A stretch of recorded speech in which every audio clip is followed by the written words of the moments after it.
नमस्कार आप सभी को। आज हम बात करने वाले हैं G20 शिखर सम्मेलन कब और क्यों लाया गया, इसके बारे में संपूर्ण जानकारी आइए अब शुरू करते हैं। G20 की शुरुआत। G20 की स्थापना 1999 में एशियाई वित्तीय संकट के बाद वित्त मंत्रियों और केंद्रीय बैंक के गवर्नरों के लिए वैश्विक आर्थिक और वित्तीय मुद्दों पर चर्चा करने के लिए एक मंच के रूप में की गई थी। 2008 नेता के स्तर तक उन्नति। 2007 के वैश्विक आर्थिक और वित्तीय संकट के मद्देनजर G20 को राज्य सरकार के प्रमुखों के स्तर तक उन्नत किया गया था और 2009 में इसे अंतर्राष्ट्रीय आर्थिक सहयोग के लिए प्रमुख मंच नामित किया गया था। G20 शिखर सम्मेलन प्रतिवर्ष एक घूर्णनशील राष्ट्रपति पद के नेतृत्व में आयोजित किया जाता है।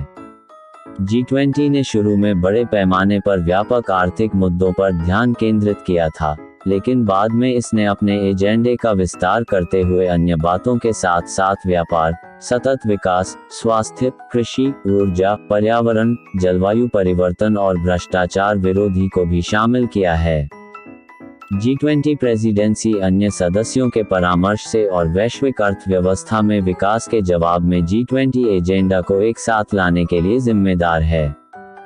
G20 सदस्य। Group of 20। G20 में 19 देश अर्जेंटीना, ऑस्ट्रेलिया, ब्राजील, कनाडा, चीन, France, Germany, Bharat, Indonesia, Italy, Japan, Korea गणराज्य, मैक्सिको, रूस, सऊदी अरब, दक्षिण अफ्रीका, तुर्की, यूनाइटेड शामिल हैं।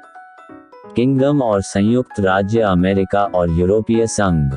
G20 सदस्य वैश्विक सकल घरेलू उत्पाद का लगभग 85%, वैश्विक व्यापार का 75% से अधिक और विश्व जनसंख्या का लगभग 2/3 प्रतिनिधित्व करते हैं।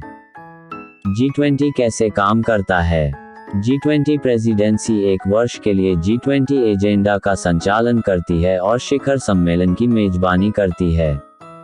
G20 में 2 समानांतर ट्रैक शामिल हैं, फाइनेंस ट्रैक और शेरपा ट्रैक।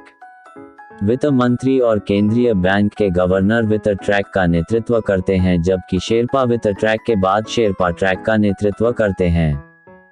शेरपा की ओर से G20 प्रक्रिया का समन्वय सदस्य देशों के शेरपाओं द्वारा किया जाता है, जो नेताओं के निजी दूत होते हैं। फाइनेंस ट्रैक का नेतृत्व सदस्य देशों के वित्त मंत्रियों और केंद्रीय बैंक गवर्नरों द्वारा किया जाता है। 2 ट्रैकों के भीतर विषयगत रूप से उन्मुख कार्य समूह हैं, जिनमें सदस्यों के संबंधित मंत्रालयों के साथ साथ आमंत्रित अतिथि देशों और विभिन्न अंतर्राष्ट्रीय संगठनों के प्रतिनिधि भाग लेते हैं। वित्त ट्रैक का नेतृत्व मुख्य रूप से वित्त मंत्रालय द्वारा किया जाता है। ये कार्य समूह प्रत्येक राष्ट्रपति पद के पूरे कार्यकाल के दौरान नियमित रूप से मिलते हैं। शेरपा वर्ष के दौरान वार्ता की देखरेख करते हैं, शिखर सम्मेलन के लिए एजेंडा आइटम पर चर्चा करते हैं और G20 के महत्वपूर्ण कार्यों का समन्वय करते हैं।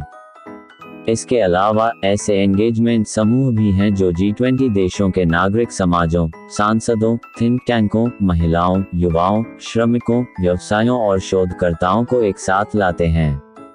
समूह के पास कोई स्थायी सचिवालय नहीं है। प्रेसिडेंसी को ट्रोइका का समर्थन प्राप्त है, पिछली, वर्तमान और आने वाली प्रेसिडेंसी। भारत की अध्यक्षता के दौरान तिकड़ी में क्रमशः इंडोनेशिया, भारत और ब्राजील शामिल होंगे। नेक्स्ट वीडियो देखने के लिए चैनल को सब्सक्राइब, लाइक एंड कमेंट करें। Thank you for watching.